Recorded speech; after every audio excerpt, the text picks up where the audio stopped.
যে একটি উক্তি রয়েছে, ছোট ছোট বালুকণা বিন্দু বিন্দু জল গড়ে তুলে মহাদেশ সাগর অতল।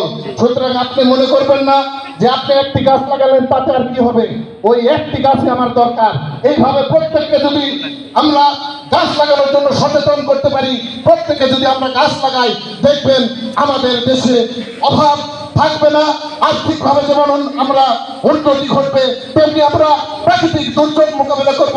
আমরা বিশুদ্ধ যে অক্সিজেন সেটি গ্রহণ করে আমরা শরীর সুস্থ রাখবো। ব্যক্ত করবেন আমরা পর্যায়ক্রমে দেশনেত্রী বেগম খালেদা জিয়ার নেতৃত্বে, আমাদের প্রিয় নেতা জনাব তারেক রহমানের নেতৃত্বে আগামী দিনের একটি সুন্দর সুখী সমৃদ্ধপূর্ণ বাংলাদেশ এবং শান্তিপূর্ণ সৌহার্দ্যপূর্ণ ভাতৃত্বের বন্ধনে আমরা বৈষম্যহীন একটি বাংলাদেশ ব্যক্ত করছি আজকের এই সমাবেশ।